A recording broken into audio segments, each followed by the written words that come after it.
inundaciones en la región mediterránea, las tendencias, lo que en este momento más o menos se habla de las proyecciones futuras y que acabaremos con los mensajes para llevarse a casa.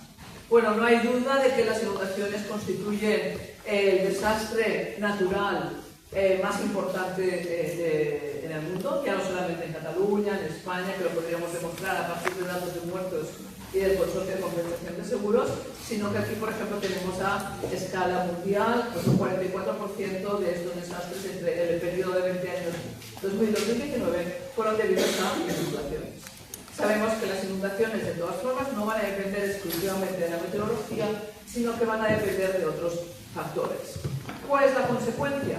Que en el momento en que empezamos a hablar de tendencias de las inundaciones, no hay nada que sea muy claro. ¿Lo ves bien? Vale, no hay nada. De hecho, la comunidad que trabaja con inundaciones, con avenidas, con caudales, hasta hace relativamente poco, era muy contraria a hablar de aumento de inundaciones debido al cambio climático. Porque si, por ejemplo, estamos mirando estos mapas de aquí, veréis en la parte superior que nos habla de la tendencia del pico de caudal anual. Entonces, esa tendencia del pico de caudal anual, que está, bueno, todo esto es un estudio publicado por Bruno Merz y el equipo que tiene en Alemania, pero observamos allá, por ejemplo, que la zona mediterránea tiene un signo menos. Por tanto, nos está diciendo, atención, el caudal y en los estudios que se han publicado en Nature, que han publicado también Gutenblos y su equipo, sale una disminución. Bien, ahora comentaremos por qué. En el norte de Europa sale a nivel de tendencia un aumento. Si miramos la figura de abajo, en cambio nos habla de la tendencia en personas afectadas por inundaciones. Y vemos que esa tendencia, sin embargo, aumenta en esa misma zona mediterránea, aparte de aumentar también en la zona asiática, que sería pues ya de un 10%, pese a que tenga una parte de la zona asiática en la cual hay una marca de negativa.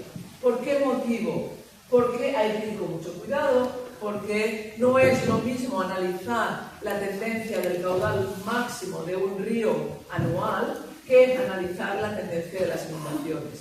Pero en el lenguaje científico la palabra va a ser la misma. Todo lo van a llamar floods, river floods, y va a salir, y de hecho, en el caso de España, pues los estudios que había hecho en la Universidad Politécnica de Madrid efectivamente mostraban que la tendencia es una disminución del caudal máximo anual. Vale, pero es una versión. ¿Qué sucede? Pues suceden dos cosas. La primera de ellas es que solo tienen en cuenta un tipo de inundaciones fluviales, inundaciones que nosotros podemos medir el caudal. La segunda es que no tiene en cuenta otros fenómenos que van a intervenir, como va a ser la población, que puede ser afectada o no por las inundaciones, y los daños económicos. A la derecha veréis también que hay una imagen que es de proyección. Esa imagen de proyección, si nos fijamos, por ejemplo, en lo que sería África, vemos en la parte superior, son los típicos diagramas de boxplot. En la parte superior en África vemos que hay un aumento de lo que sería el porcentaje de inundaciones y de población afectada. Pero en cambio el aumento es mucho más pequeño en cuanto a bienes económicos. Por tanto, nos está revelando que ni todas las inundaciones son iguales, porque no todas son fluviales, que son las que se consideran en la mayor parte de Europa, las fluviales. Ni tenemos que, de todos los impactos son los mismos, porque van a depender de la población, porque van a depender de los bienes expuestos y van a depender de los costes de los bienes expuestos.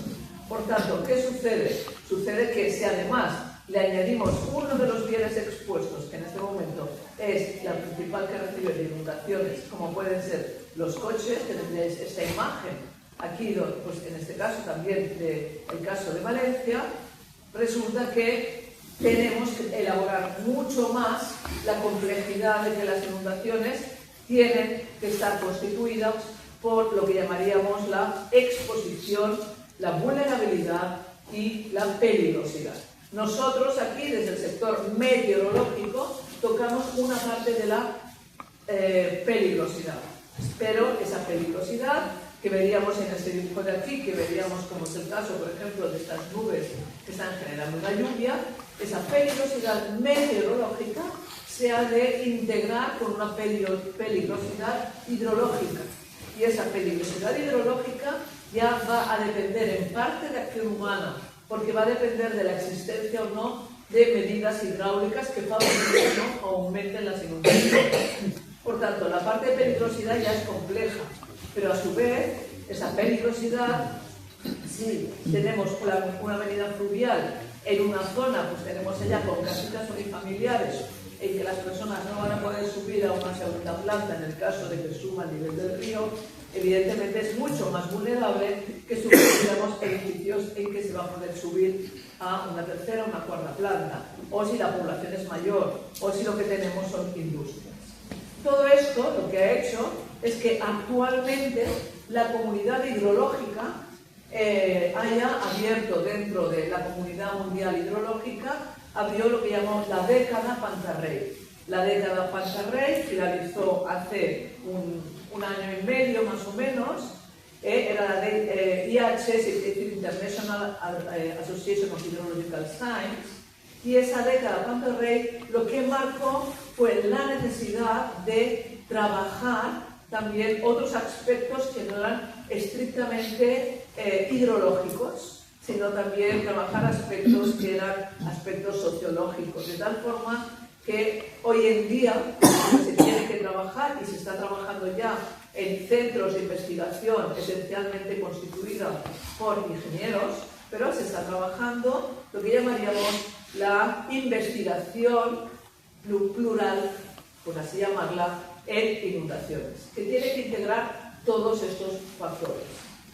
Bien, aquí tenéis una imagen de una reunión que hubo precisamente para concluir lo que ha sido el libro que ahora ya acaba de salir a la prensa, que es Coevolution of Traditional Copper Human Water Systems, Change in Hydrology and Society.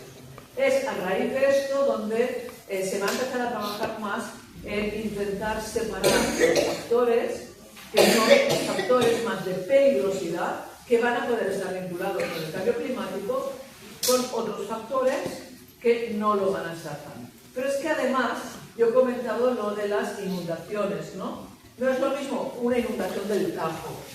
Yo soy catalana, estoy acostumbrada a mis inundaciones súbitas y mis paisanos están acostumbrados que las inundaciones cuando se producen allí son aquí te pillo, aquí te mato. Es decir, es una inundación, una flash flood, una inundación rápida en cuencas torrenciales, que pueden ser muy locales.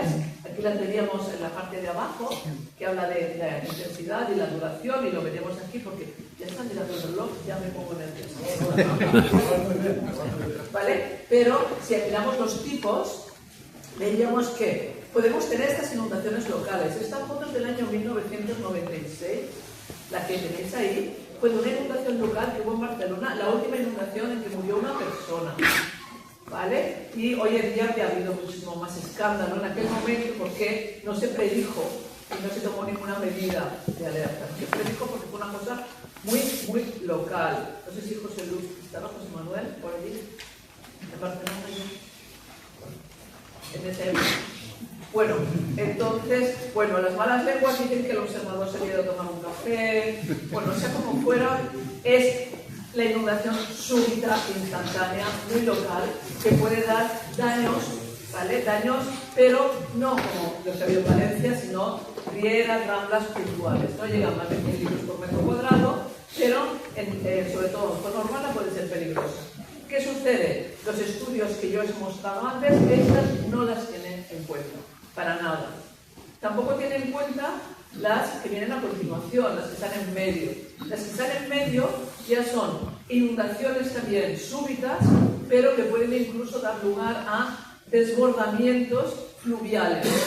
Esas inundaciones súbitas sería el caso de la Dana de Valencia, que son mucho más extendidas, con cantidades superiores a 200 litros por metro cuadrado, que ocupan ya, afectan a cuencas en algún caso que puede medir menos de 1000 kilómetros cuadrados. La palabra flash flood se va a utilizar solo para aquellas en que la respuesta es de menos de 24 horas y la cuenca es de menos de 1000 kilómetros cuadrados, pero que si son muy extendidas, como sucedió en el año 1982, en noviembre de 1982, hubo inundaciones súbitas en toda la parte alta de los Pirineos, bueno, en toda la parte alta de las cuencas, de los Pirineos, que acabaron produciendo el desbordamiento del río Segre, por ejemplo, y del Noguera Pallaresa. Bien, bueno, aquí tendríamos esas inundaciones. Esas inundaciones, siempre y cuando no produzcan el desbordamiento de un río, pues tampoco las van a tener presentes. En general, porque ya no son vinculadas, son normalmente lugares, en el caso de 1972, que es la fotografía que tenéis en amarillo, es la que mueren más de 800 personas, 815 es el número que consta hoy en día, en menos de 3 horas, donde en unas cuencas por las cuales no pasaba el agua normalmente, porque eran cuencas de rieras, cuencas de ramblas, en zonas altamente ocupadas. Finalmente ya tendríamos esas inundaciones fluviales que pone aquí, que ya serían esas inundaciones que hemos comentado sobre Europa. Y hay que pensar que cuando se hizo la primera directiva marco de inundaciones, las mediterráneas no formaban parte de ellas, hubo que reclamar. Las urbanas y mediterráneas no estaban incluidas. De hecho, luego, también importante, vamos a tener en cuenta cuáles son sus consecuencias, y aparte de clasificarlas según el tipo, según esta tipología, sí que vamos a hablar en función de los daños y el lenguaje que vamos a utilizar van a ser si son catastróficas, extraordinarias o ordinarias, sobre todo en función de los daños materiales. Bien, dicho esto, veamos qué pasa en el Mediterráneo. En el Mediterráneo, ya el padre de Agustín Llançà ya nos introdujo toda la meteorología mediterránea, y yo tuve el placer de ir al primer curso de meteorología en mesoscala en el Mediterráneo impartido por Agustín, ¿no? Entonces ya sabemos que es una región que tiene una muy alta peligrosidad. ¿Por qué motivo? Por su posición, que puede ser invadida por diferentes tipos de masas de aire, del norte más frías, del sur más cálidas, con diferentes características, la orografía, que va a ser fundamental cerca de la costa, el mar cerrado, un mar estrictamente caliente y la propia masa de aire mediterránea que se crea. Por tanto, ya tiene un contexto que lo favorece. Pero es que además, el Mediterráneo ya sabemos todos que es una alta zona turística y aunque no lo fuese, es igual. En el caso de Cataluña, por ejemplo, tenemos que el 70% de la población está concentrado en la costa, sin contar el turismo. Aquí tenemos ya zonas de Baleares, si ahora añadimos el turismo, pues tenemos que ¿dónde está la población? En las zonas donde hay más riesgo de inundaciones. ¿Por qué hay más ríos? No. Porque hay más rieras torrenciales donde lo que nosotros podemos tener es esas avenidas súbitas. Ya tenemos estos factores, aquí nos lo recuerda la orografía, las cadenas montañosas, las villas que están costeras y luego esa probabilidad de eventos compuestos. Esa probabilidad de eventos compuestos son como por ejemplo Gloria. El Gloria, que fue anómalo en la época del año que se produjo, entre otras cosas, lo que nos genera es una avenida, o sea, una inundación del río Tordera, pero es que esa inundación del río Tordera, por ejemplo, se ve agravada porque el nivel del mar está mucho más alto y hay un oleaje superior e impide que el agua desemboque en el mar y por tanto lo que hace es el agua se extiende tierra adentro. Por tanto tenemos un evento compuesto, en este caso será compuesta por ya la parte marina y la parte fluvial. Bien, pues los eventos compuestos son altamente probables en la costa mediterránea y hace que los fenómenos, ahora ya estamos estudiando, separando la parte económica de uno y del otro, pues que los fenómenos sean más caros cuando tenemos un evento compuesto. Además, aunque el Mediterráneo es muy importante como fuente de vapor de agua, pues ya hoy en día se habla de los ruidos atmosféricos, pero ya aquí tenéis un estudio que fue realizado por Damián Insua Costa en la Universidad de Santiago, ¿no?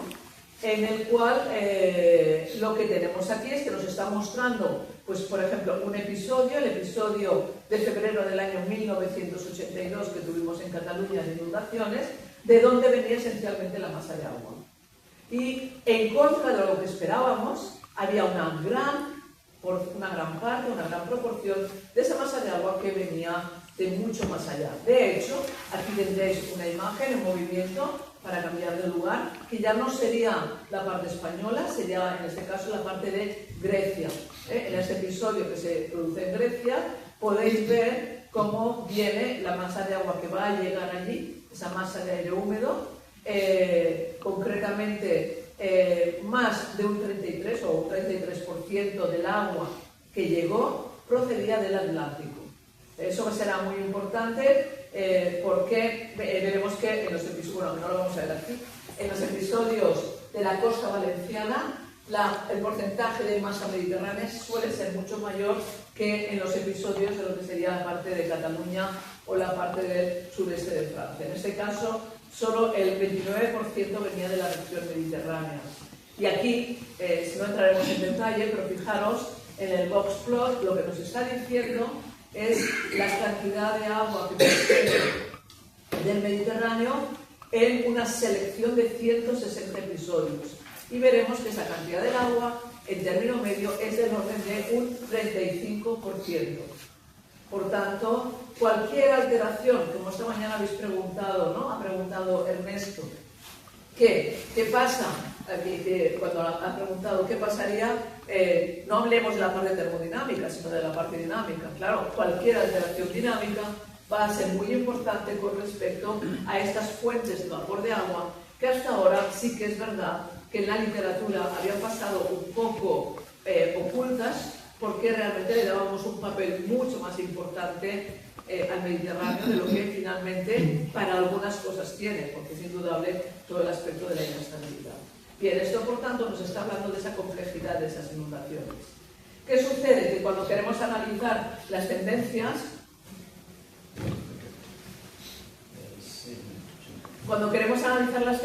lo que necesitamos es tener buena información. ¿Y qué sucede? Que las inundaciones, como recordemos, que he dicho que la tendencia que sale en el primer mapa era que decrecían en la península ibérica. ¿Pero por qué? Porque se habían cogido las series de aquellos ríos que estaban disponibles. Por ejemplo, en Cataluña al río Ter le falta la mitad de la serie. No se podrá recuperar porque lamentablemente la tiraron. Entonces, ¿qué sucede? Para tener series largas tenemos que disponer de esos ríos, que no son todos y además son fluviales. Entonces, si buscamos series de víctimas, como de EBDAT, por ejemplo, o Munich Reinsurance de daños, o históricas, también es necesario tener presente que solamente imponen la información por encima de un umbral. Por ejemplo, si hablamos ya de series que se pueden utilizar para ver la tendencia, voy a comentar 4. Una de ellas es la base de datos Flowdymex, que es pública, ¿vale? Ya dejaré la presentación y así podéis tener la información. Y esa serie está construida a partir de series de inundaciones buscadas día por día en la prensa en diferentes zonas del Mediterráneo. Y a la derecha, a vuestra derecha, veis, por ejemplo, en el caso de Cataluña, el número de eventos de inundaciones, no de inundaciones, de eventos de inundaciones identificado a través de esa base de datos, es decir, mirando día por día qué ha pasado, en comparación con el número de eventos que identifica las bases de EBDAT y de Munich Reinsurance. Por tanto, habrá que ir siempre con mucho cuidado, porque como podéis ver, es considerablemente inferior. Casi prácticamente para este periodo no habría, ¿vale? Y eso es uno de los primeros problemas que encontrábamos cuando analizábamos tendencias. También podemos utilizar una base de datos nueva que se ha creado, que es de víctimas por inundaciones. Tiene 2.875 víctimas y es la base de la Flood Fatalities Euro-Mediterranean Database, que ha sido creada y tiene información de todas estas regiones, en la cual, cuando se ha intentado analizar a partir de las víctimas si hay una tendencia o no, en este caso sí que podemos decir que no hay una tendencia. ¿Por qué motivo? Porque claro, aquí ha ido mejorando mucho los sistemas de alerta, por tanto hay una gran variabilidad. Pero es otro otro tipo de base que nos va a poder hablar de la tendencia, que luego veremos. Luego tendríamos otra que es la base de Piraguaflor. Esa contiene todas las inundaciones que se han registrado en el macizo pirenaico desde el año 1981 y los daños asociados desde el año 1996, que es cuando su consorcio los tiene ya discriminados a escala de municipio, ¿no? Entonces tendríamos esta base que contiene 181 episodios y que también nos va a permitir analizar si hay o no tendencias. Si llegamos a Cataluña, tendríamos la base que creamos ya en el grupo ya hace muchos años y que la vamos actualizando cada día y que ahora está disponible al público en esta página web, que es agora.edu, en la cual tenemos 228 episodios de inundaciones a escala municipal y también ahí se puede analizar, si se quisiera municipio por municipio, qué tendencia existe. Y eso podría bajar ya al área metropolitana de la Barcelona, evidentemente donde nos está marcando que hay más inundaciones de las que pensaríamos, son 3 episodios casi por año, ¿no? Vale, estos son de información, vamos a analizarlo, vamos a buscar cuáles son las tendencias y cuáles son los escenarios futuros. Tenemos en cuenta, como hemos dicho antes, esa importancia de la relación entre cambio climático y sociedad humana como causa y como consecuencia, y los cambios que pueden haber en la exposición y en la vulnerabilidad. ¿Qué sucede? Que si bajamos ahora, primero cogeríamos esa serie de la área metropolitana de Barcelona, que es la última que he comentado, y nos encontraríamos que en Barcelona hay una disminución. ¿Hay una disminución porque llueve menos en Barcelona? No. Tenemos gente aquí de Barcelona y, bueno, las tendencias de la precipitación en este momento no nos lo muestran así. Hay una disminución porque en Barcelona se han construido más de 12 depósitos de aguas pluviales y, por tanto, el número de inundaciones ha disminuido. En cambio, si cogemos el área urbana, tenemos que hay un cierto aumento porque las medidas que se han tomado fuera pues no pueden ser tan efectivas. Por tanto, nos avisa, atención cuando hablamos de inundaciones ya de el impacto positivo o negativo que pueden tener las estructuras. Si lo miramos a nivel de toda Cataluña, veríamos esa gran variabilidad que se ve en la figura que vosotros tenéis a vuestra derecha y que además nos dice, porque eso procede de un artículo en el que se compara, que hay que tener presente cómo ha cambiado el tipo de suelo, la urbanización, la población, etc. Evidentemente un cambio de tipo de suelo va a cambiar la posibilidad o no, o va a cambiar la escorrentía. Pero atención porque a mano izquierda, perdonad, hay otro factor que nos puede llevar a una confusión. Veremos claramente una tendencia positiva a las inundaciones en Cataluña. ¿Por qué claramente? ¿Por qué sale esa tendencia que luego no observamos? Indiscutiblemente sería positiva, pero hay un motivo muy claro, y el motivo muy claro es que la información que guarda la prensa no es homogénea. En los últimos años hay muchísima más información de cada evento de lo que había antiguamente, que solamente había información de algunos casos muy notables. Por tanto, hay que ir en cuenta cuando hablemos de las inundaciones y de sus tendencias, y por eso la comunidad siempre ha sido un poco reacia a esto. De todas formas, en el año 81, entre 81 y 2011, cogiendo todos los episodios, aquí en esta figura faltarían unos episodios que son los más suaves. ¿Ya? Vale, sí, y tanto. ¿Vale? Aquí tenéis, por tanto, las inundaciones en el caso de los Pirineos, y comentar una cosa que me ha llamado la atención esta mañana, porque el único sitio que sale en los Pirineos en que están aumentando las inundaciones es en Nouvelle-Aquitaine, que es la parte oeste de los Pirineos. El por qué está pendiente de estudiar, porque si cogiéramos ya lo que es todo el Mediterráneo, tendríamos esa variabilidad que os he comentado de las inundaciones de las víctimas, que nos permite, incluso hay un momento en que disminuyen de golpe porque ha aparecido un plan de emergencia de un año al otro. Tendríamos este aumento en lo que es Cataluña, teniendo en cuenta los episodios menores, porque tenemos cada vez más exposición y más vulnerabilidad, pero ya yendo hacia el final, si hablamos de la lluvia, ¿qué nos está diciendo? El último trabajo publicado en Nature demuestra que no hay una tendencia global en el Mediterráneo a un aumento de la precipitación ni a una disminución de la precipitación. Por tanto, desde el punto de vista de esto que os estoy mostrando aquí, que es a escala mensual, nada hay. Si lo hiciéramos lo mismo desde la escala diaria, pasaría lo mismo. Pero, ¿qué es lo que sucede? Sí, ya, para lo que sucede es que nos encontramos con episodios como podría ser esto en el Montsià, en el sur de Cataluña, que tenemos, en realidad ha habido otro en el 2025, pues por tanto que hemos tenido en 7 años 4 inundaciones catastróficas. ¿Qué sucede? Estos son el aumento de daños que se han producido, de impactos en el Montsià, por tanto nos está diciendo, ¿están aumentando solo los impactos porque no hay exposición? ¿O están aumentando porque llueve más fuerte, aunque no lo hayan pillado las series? Y ella, analizando series, que la clave va a ser el análisis de la serie subdiaria. Y aquí tendríamos la serie subdiaria, donde veis que hay un aumento cuando estamos trabajando a escalas de valores extremos subdiarios. Aquí lo vemos lo mismo para el caso de Valencia, en el cual veríamos en color azul los sitios en que hay un aumento de la precipitación convectiva. Y aquí lo veríamos ya, y con esta ya es, en el caso de Francia.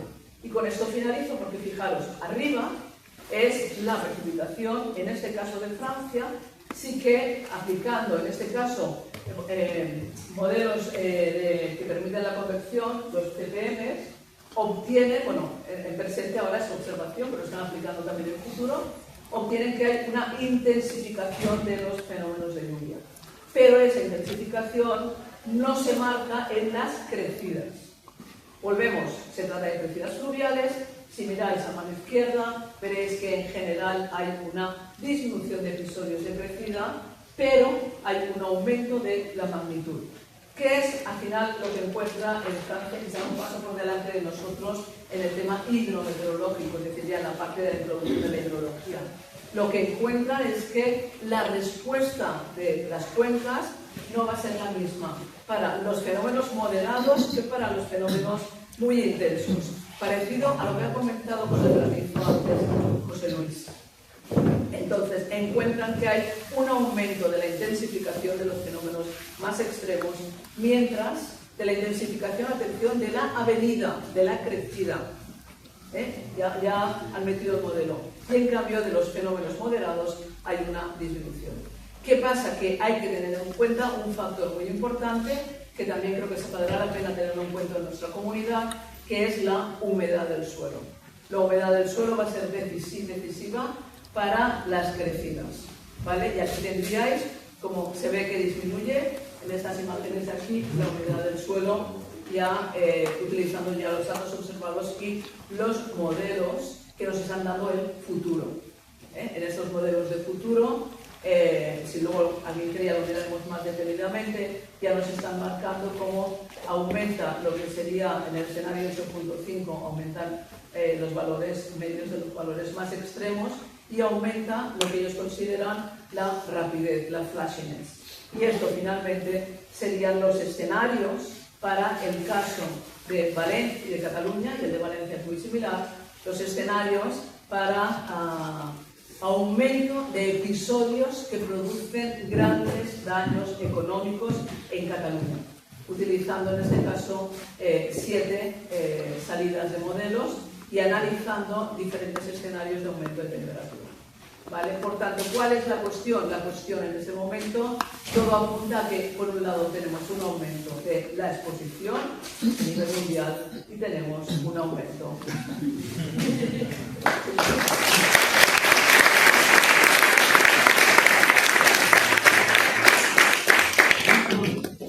Muy bien, muchas gracias. Una pregunta. Bueno, en primer lugar, felicitarles, me ha encantado la Hay una cuestión que yo creo que cada vez más tenemos que considerar, y es la precipitación de muy intensa y de muy corta duración, que en determinados ambientes es capaz de generar una dinámica espectacular, ¿no? Aquí hicimos un pequeño juego, experimento aquí en Málaga, desde el sur de España, fue cotejar la información periodística de inundaciones con la información real propiciada tanto por la ENES como por el SAI, ¿no?